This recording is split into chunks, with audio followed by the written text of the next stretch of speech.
All right, we're with Abby Leighton, senior at Cardinal Newman, #1 golfer on the team here. First of all, how has your year gone with COVID? I know golf is one of the activities people can actually do outside the house, but how has it been for you personally? It's been pretty good. I think I've been using golf as kind of like a tether for some normalcy because I know a lot of people haven't had that through the past year, but luckily for me, I was not able to golf only for a couple of months versus a year, which is what a lot of people, that's their circumstance right now. So I'm very thankful for that. And other than that, I've just tried to make the best out of the situation and try to stay positive. How did you get into golf? What was the age you started at, and why did it stick with you so much? I started when I was about 5 or 6, and my dad introduced me to the sport, and he really just took me out every day. And I liked how encouraging he was. You can even see in the videos that he's taken that he's like, "Oh, good shot," even if it was like a ground ball rolling. And he really encouraged me to stick with it, and he saw something in me, and that really encouraged me to stick with it, even if I did other sports at the time. What are the things about golf that you like as a person that challenges you as a person? We all know it's a very difficult game, but Yeah. what is it about golf that you really enjoy and brings out the best in you personally? Yeah, I like that it's different every time and that not one course is the same, and even if you play the same course, you're not going to have the same shot every time, and it really challenges you, not only physically with the walking and the keeping a consistent swing, but also the mental part and just kind of working through situations, having problem solving skills, and just really trusting in yourself and being confident in yourself, because it kind of teaches you mental patience and mental calmness, because if you don't have that, it can affect your game just as much as if you didn't have a good swing. So.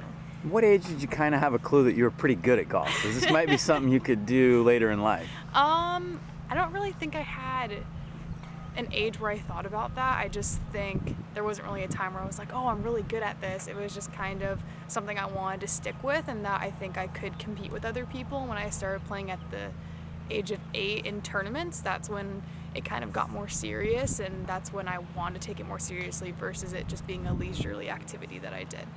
Did you have any like major breakdowns when you were a kid? When I mean, we all hit that as golfers, where we just go, Yeah. I can't do this anymore. Do you remember any of those? And how did you get through that? Did your dad help you get through it? Did you have a coach that really mentored you in that process? I think that golf is very challenging for everyone, and it's kind of, no matter if you're playing the best golf in your life, you're still going to have off days where you could shoot, under par one day or like a 90 or a 100 the next. It's just how it goes. And so for me, just being able to stay positive and take something positive out of every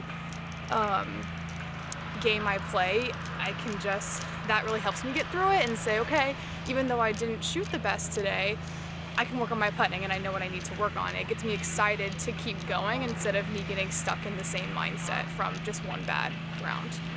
And so you ended up here at Cardinal Newman. Obviously, this is a great team and a great atmosphere with your home course being Fountain Grove. What has Cardinal Newman meant to you?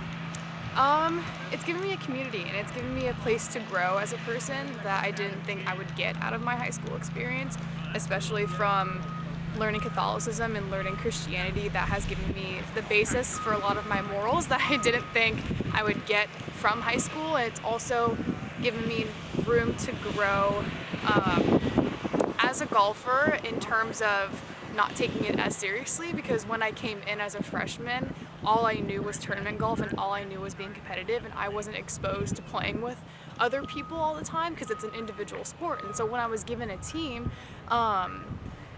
it really showed me how to have fun and work towards the team instead of working individually for myself. Any moment that really stands out for you in your career here at Cardinal Newman? I would say when I shot 4 under here actually, and it was really great because it was one of the best years I've had at Newman. Just family-wise for the team, we had such a great season, and we had such a great team, and that was the first year my sister started playing too. And so mentally it was a great season, and then also score-wise and my score average, it was a really great season. That was kind of the moment where I was like, I see myself improving and I can see myself doing this for longer. And it's Women's History Month. Tell us what that means to you personally.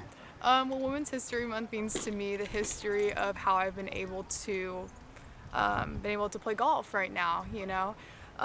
Still today, women have struggles when it comes to sports.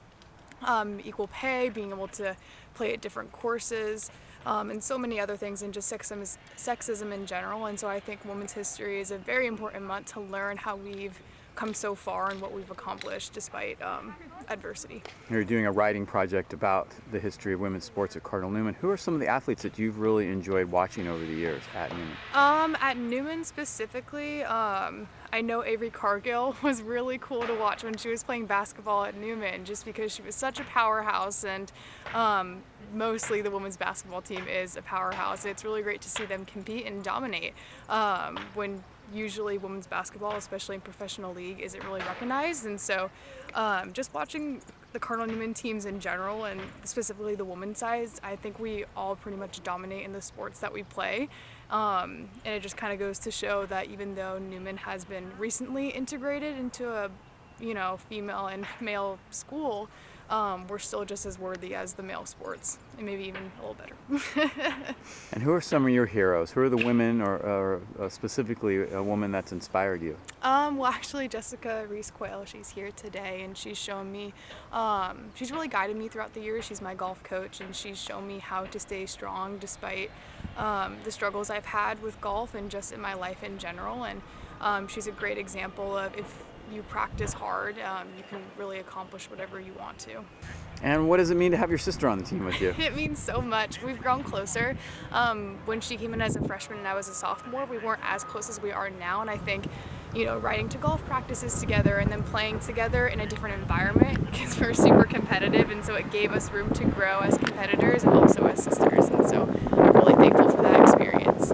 Talk about the future. What's going on with you next year, and what are your long-term goals? So I am committed to play at UC Davis for golf, which I'm super thankful and excited about. I've been committed since last November, so it's been a while. And so planning on playing there for 4 years, and I don't know what the future holds after that. I'm kind of focusing on short-term goals, and obviously I have in mind that I would like to try to go pro, but for now I'm really just focusing on my career in college. Awesome. Well, thank you so much, Abby. Thank you. Good luck in the tournament today and the rest of the way this year. Thank you.